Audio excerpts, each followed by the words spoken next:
Contend, Lord, with those who contend with me. Fight against those who fight against me. Take up shield and armor. Arise and come to my aid. Brandish spear and javelin against those who pursue me. Say to me, I am your salvation. May those who seek my life be disgraced and put to shame. May those who plot my ruin be turned back in dismay. May they be like chaff before the wind, with the angel of the Lord driving them away. May their path be dark and slippery, with the angel of the Lord pursuing them.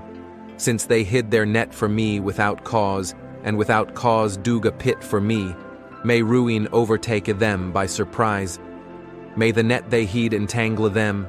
May they fall into the pit, to their ruin. Then my soul will rejoice in the Lord and delight in his salvation. My whole being will exclaim, Who is like you, Lord? You rescue the poor from those too strong for them, the poor and needy from those who rob them. Ruthless witnesses come forward. They question me on things I know nothing about. They repay me evil for good and leave me like one bereaved. Yet when they were ill, I put on sackcloth and humbled myself with fasting. When my prayers returned to me unanswered, I went about mourning as though for my friend or brother. I bowed my head in grief as though weeping for my mother. But when I stumbled, they gathered in glee. Assailants gathered against me without my knowledge. They slandered me without ceasing.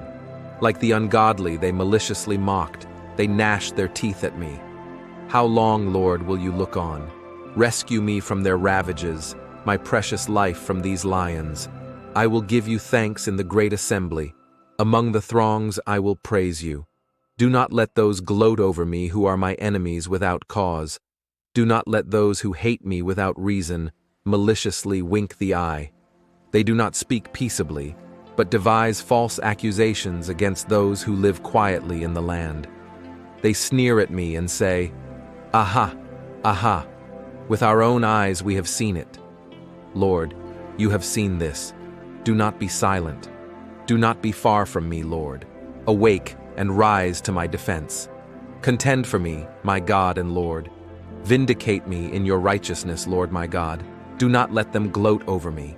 Do not let them think, Aha, just what we wanted, or say, We have swallowed him up. May all who gloat over my distress be put to shame and confusion. May all who exalt themselves over me be clothed with shame and disgrace. Shout for joy and gladness. May they always say, The Lord be exalted, who delights in the well-being of his servant.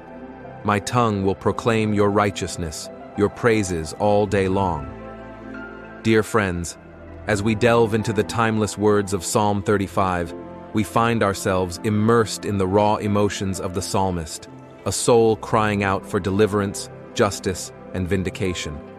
It's a journey through the highs and lows of life, navigating the challenges presented by adversaries. In the face of adversity, the psalmist turns to the Lord as the ultimate source of strength and salvation. It's a reminder that, no matter what struggles we face, our refuge is found in God. When enemies surround us, when plots are devised against us, the psalmist teaches us to bring our burdens to the one who is our shield and defender. The imagery of God contending with those who contend with us, taking up shield and armor on our behalf, resonates with the assurance that we are not alone in our battles. The Lord is not a distant observer, but an active participant in our lives, fighting alongside us. Moreover, the psalmist's commitment to gratitude and praise in the midst of trials serves as an example for us. Despite the plots, the false accusations, and the mockery, there's a resolute declaration of trust and thanksgiving. This challenges us to maintain a spirit of gratitude even in the face of adversity, acknowledging that God is our ultimate deliverer.